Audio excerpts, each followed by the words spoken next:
pemungutan suara tanggal 9 Juli. Nanti ada hal yang terkait dengan informasi. Pertemuan pada hari ini intinya adalah untuk menyampaikan beberapa hal terkait dengan pemilu presiden 2014 yang terutama melalui media. Kita berharap pada kawan-kawan sekalian bisa menyampaikan kepada masyarakat bahwa sekarang lagi maraknya ya, lagi munculnya atau mungkin sedang naik daun lah lembaga survei ya, quick count yang digelar oleh sejumlah lembaga survei, dan kita tahu kedua calon presiden dan wakil presiden mengklaim atau menyatakan sama-sama menang. Hari ini itu sedang berlangsung rekapitulasi penghitungan suara di tingkat PPS. Rencana akan dimulai, akan disampaikan pada tanggal 22 Juli nanti. Dalam kesempatan ini juga kami sampaikan bahwa tulis kepada KPU Kota, terutama kepada jajaran di bawahnya, untuk langsung melakukan pengiriman C1 scanning ke KPRI. Alhamdulillah itu sudah berlangsung, bahkan sejumlah kabupaten kota menyatakan sudah selesai sejumlah C1 yang di scanning. Jadi memang begitu kemarin rekapitulasi tingkat TPS selesai, seluruh KPU kabupaten kota bergerak menginstruksikan PPK untuk menjemput. Jadi kalau kami sampaikan C1 scanning juga hanya sekedar perbandingan, jadi bukan data yang asli, tapi yang kita pegang itulah C1 yang berhologram. Nah, dalam kesempatan ini barangkali nanti kalau ada hal-hal yang ditanyakan kawan, mungkin Pak Behin juga akan menyampaikan beberapa hal terkait dengan hasil monitoring sejumlah TPS. Nah, pada kesempatan ini juga kami menyampaikan bahwa terkait dengan sejumlah masyarakat yang tidak bisa menggunakan hak pilihnya pada tanggal 9 Juli dikarenakan administrasi, kami sampaikan beberapa hal. Pertama, bahwa masyarakat yang beranggapan ya bahwa penggunaan KTP itu secara otomatis bisa menggunakan hak pilihnya di mana saja, itu juga perlu diluruskan nanti. Kemudian terkait dengan A5 yang juga masyarakat menyatakan dan peraturan yang ada di KPU.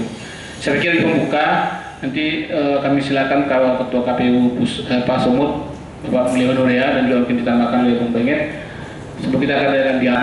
Kemudian prosedur yang ditempuh adalah itu di TPS 2 Desa Tumba Jae, ya, Kecamatan Manduamas.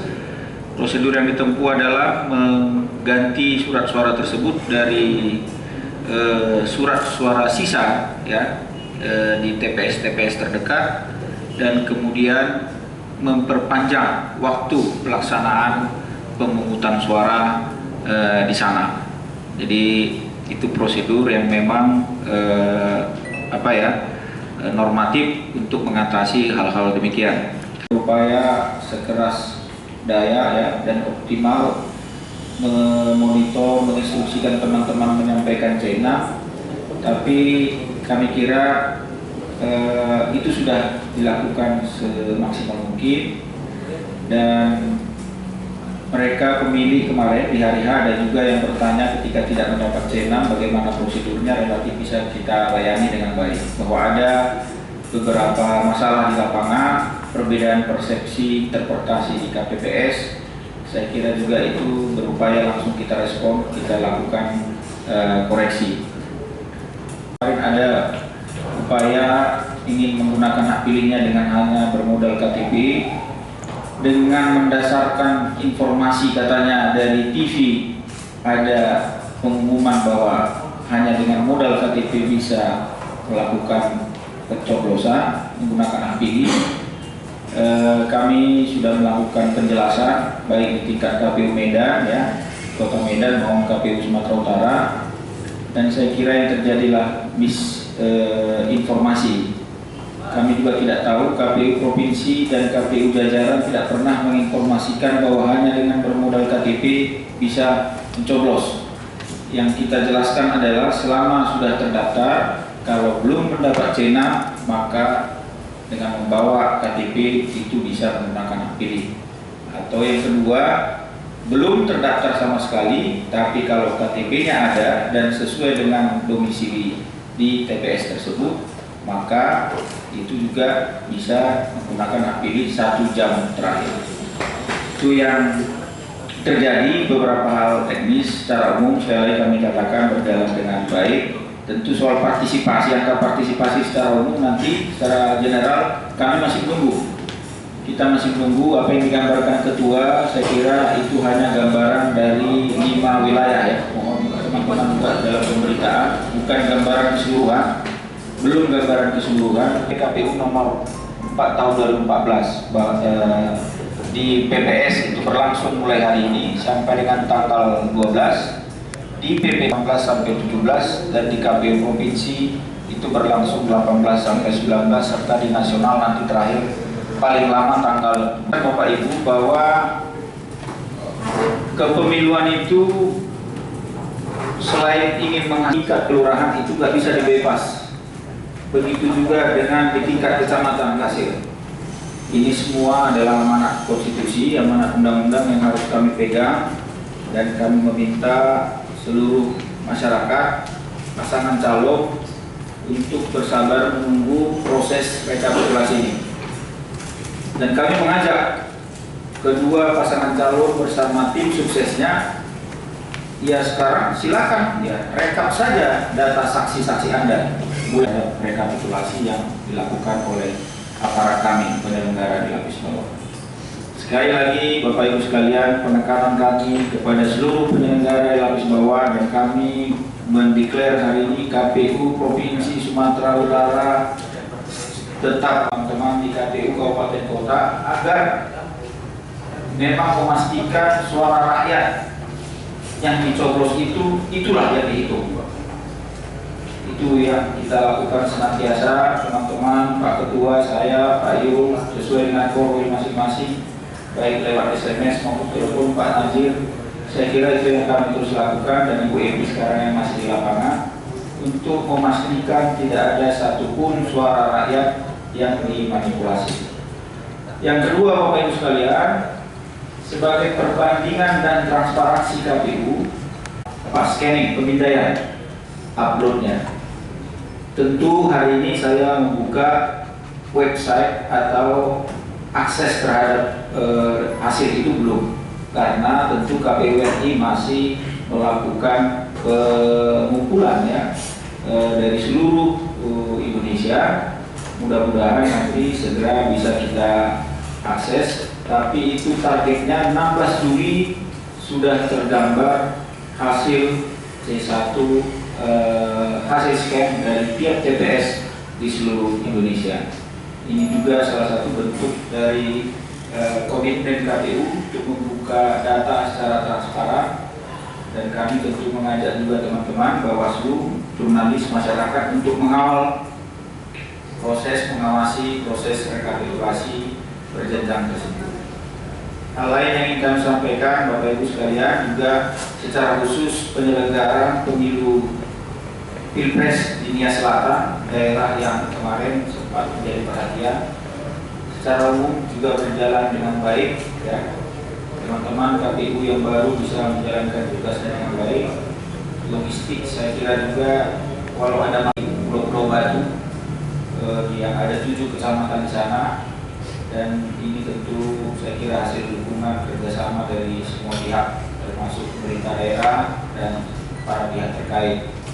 Dan proses pelaksanaan pemungutan suara kami kira juga mendapat laporan berjalan dengan baik.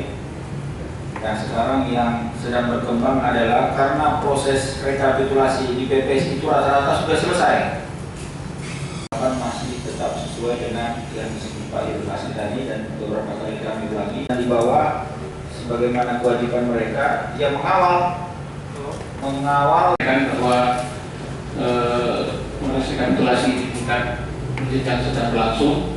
Sedang di PPS kami bertugaskan, kami tidak menjaga suara pasangan calon manapun, tapi yang saya jaga suara rakyat. Nah itu harus kami tegaskan ya. Fokus tahu is. Boleh tekan. Itu yang tulis. Kira-kira ada yang ingin bertanya soal terkait dengan pilpres, silakan. Bupati Datuk dulu pastinya. Jadi bang pertama tadi memang ketua menyebutkan 5 ya, biji langkat, batubara, asal Tanjung Balai kisaran sekitar 63%. Dan kan kita kan bisa dapat gambaran ya bang, bisa dapat gambaran sekitar berapa persen secara keseluruhan, walaupun belum kita observasi karena mesti rekapitulasi kan. Itu satu. Yang kedua mengenai sisa surat suara. Kalau di daerah lain itu langsung 3 hari langsung musnah seperti di Batam, kita ketahui kemarin langsung musnahkan. Nah, kalau berdasarkan pemantauan kita berapa banyak sisa surat suara dan kapan itu akan dimusnahkan untuk menghilangkan kekhawatiran dari pihak lain adanya kekurangan pemanfaatan surat suara. Terima kasih. Mungkin yang pertama soal banyaknya mahasiswa atau perantau yang tidak mendapatkan kelima. Karena dari beberapa orang yang kita tanyakan, mereka tidak menerima informasi yang jelas. Yang pertama soal KTP, walaupun mereka mungkin sudah terdaftar di daerah asalnya. Yang kedua soal tanggal pengurus A5, mereka juga tidak dapat. Kemudian ada satu kampus saya lihat lembaran sosialisasi mengenai pencoblosan itu juga banyak yang tidak terdistribusi ke mahasiswa, tertinggal di kantor, di kampus. Ini mungkin pertanyaan saya mungkin ke bagaimana sosialisasinya dan bagaimana pula monitoring para komisioner terhadap terhadap sekretariat yang ini mereka lah yang melaksanakan sosialisasi itu di lapangan. Yang kedua terkait penyebaran C6. Saya juga kemarin dapat di salah satu kantor lurah di Medan, itu orang buru-buru minta C6. Karena apa? Ternyata mereka tidak dapat C6, ada ratusan lebih. Ternyata setelah ditanya, karena banyaknya pengurangan TPS. Artinya kalau kita bandingkan, saya bandingkan kemarin 8 TPS banding 5. Kalau di pileg kemarin ada 8 TPS, di pilpres hanya ada 5. Artinya ada pengurangan 3 dari 8 TPS. Nah ternyata ada semacam pendataan yang acak, sehingga di TPS 1 seharusnya di TPS 1 karena ada penggabungan, dia lompat ke TPS 12 yang rumahnya jauh dari lokasi TPS jauh dari rumahnya.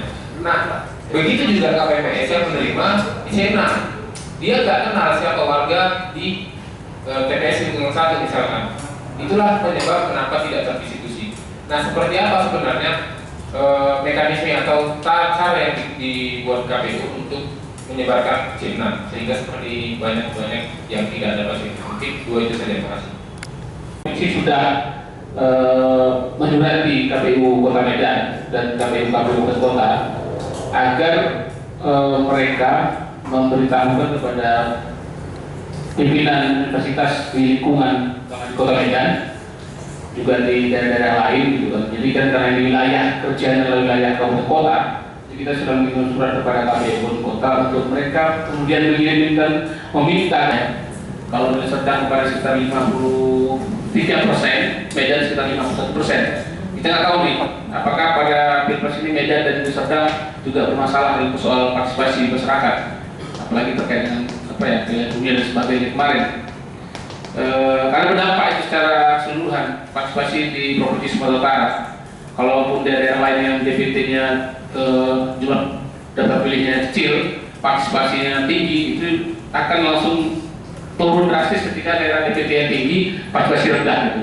Itu saya lihat pada ketika Medan dan Serta kemarin kita belum rekapitulasi, misalnya belum masuk data mereka, partisipasi provinsi Sumatera Utara hampir 80%. Begitu masuk Medan langsung jeblok dari 63%. Jadi ini memang dua daerah ini daerah yang DPT tinggi juga pengaruh gitu.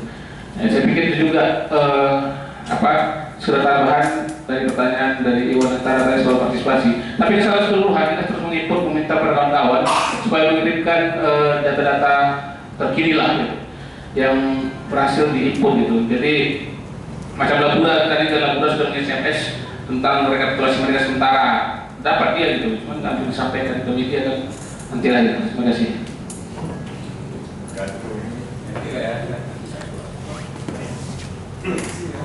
Ya, sebelum saya masuk ke atas bantuan dan partisipasi dari Perludem dan memfasilitasi pertemuan ini, kita terima kasih. Assalamualaikum warahmatullahi wabarakatuh. Selamat sore. Saya kira rangkaian yang harus kita lihat itu, sekali lagi kami menegaskan bukan untuk membenarkan petugas-petugas kita yang belum optimal mendistribusikan itu. Terus terang, tadi sudah disampaikan teman-teman, konfigurasi TPS yang bergeser sehingga ada TPS yang jumlahnya bertambah, itu juga menambah beban petugas-petugas kita. Saya kemarin cek di malamnya itu di Kesawan, ada yang sampai 700 pemilihnya Pak. Mereka saja di kota Medan itu yang ada akses kereta sepeda motor, untuk mengakses yang 700 ini itu juga ya sungguh terbeban walaupun diupayakan optimal. Jadi saya kira inilah penjelasan kami tentang itu. Yang penting adalah bahwa hak pilih warga sedapat mungkin kita layani, jangan terkendala karena masalah-masalah administrasi. Saya kira itu saja Pak ya. Jadi respon kita terhadap itu kemarin ada, dan bahwa kemudian itu belum sampai juga sebelum hari pemungutan suara. Ini nanti bagian dari evaluasi kita menyeluruh lah. Saya juga ini menjadi masukan untuk perbaiki sistem barangkali soal C6 ini.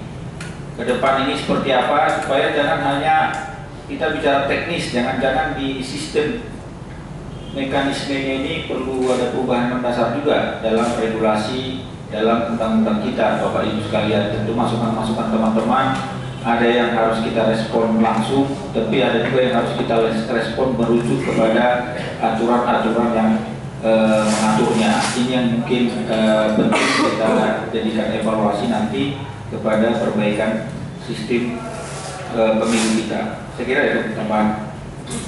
Ya, saya pikir cukup ya Bapak Ibu sekalian. Kalau ada yang ingin bertanyakan Pak Sudi bisa langsung saja.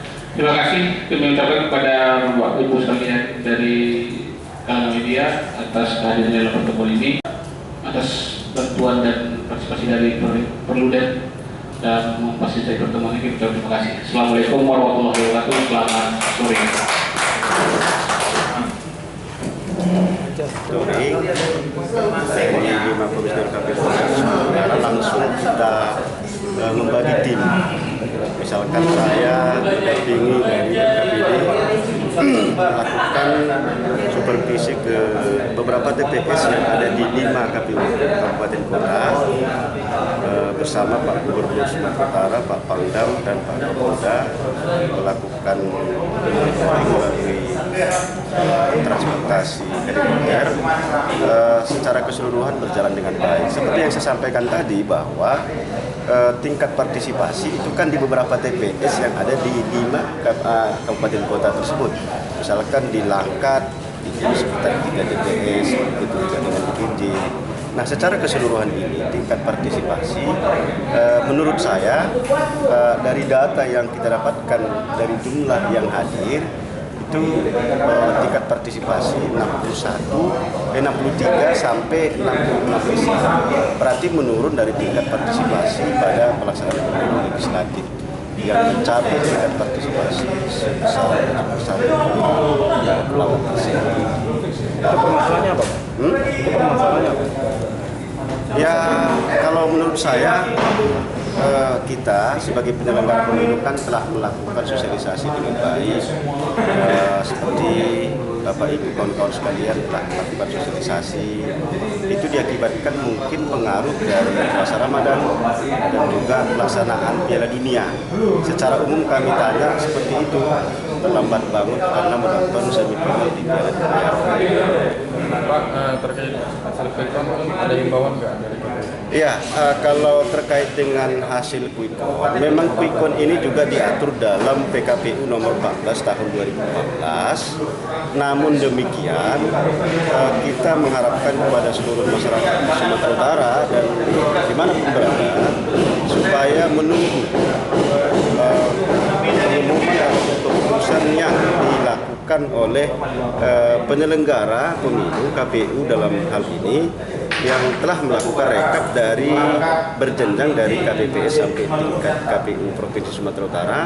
Misalkan dari KPU Sumut kan melakukan rekapitulasi pada tanggal 18 sampai dengan 19 Juli 2014. Jadi kita tunggu saja dulu yang sah menurut peraturan ini kan rekap yang dilakukan oleh KPU berjenjang secara manual. Saya berprinsip seperti itu.